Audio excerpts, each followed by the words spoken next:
The snap presidential election in Iran is heading into a runoff next week after none of the candidates managed to secure a majority on June 28th.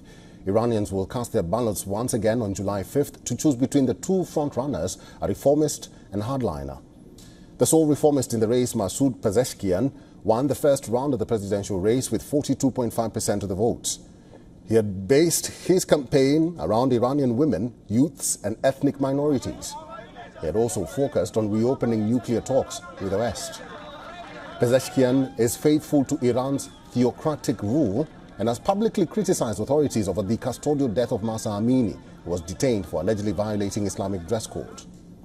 Pezeshkian will face conservative Sayed Jalili, who got 38.6% of the votes in the first round. Though he served as the country's nuclear negotiator, he is a critic of international negotiations over Iran's nuclear program. Jalili is a protege of Ayatollah Ali Khamenei, Iran's 85-year-old supreme leader. Analysts say him winning could signal an even more antagonistic turn in the Islamic Republic's foreign and domestic policies. If elected, Jalili is expected to continue the harsh crackdown on anti-government protesters and on Iranian women accused of violating the country's mandatory hijab rules. Jalili is backed by other conservative candidates. Conservative dropouts have put their weight behind him as well. But Pezeshkian's biggest problem may be another record low turnout. The first round saw a voter turnout of 40%. This was the lowest ever recorded since the formation of the Islamic Republic in 1979. An inflation crisis triggered by international sanctions has been a critical issue for voters.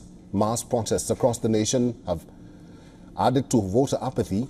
Analysts say allowing reformist Pezeshkian to run could be an attempt to increase voter turnout.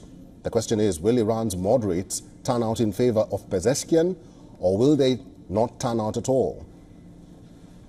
For the chosen one, the presidency will be an uphill task. The Arab nation stares at a host of issues, including a severely strained economy for the one who assumes office next. Social discontent and a dragging economy will stand as a chief domestic concern, while Iran's contentious relations with the US and Israel, as well as the future of its nuclear program, will top the foreign policy agenda. For all the latest news, download the WION app and subscribe to our YouTube channel.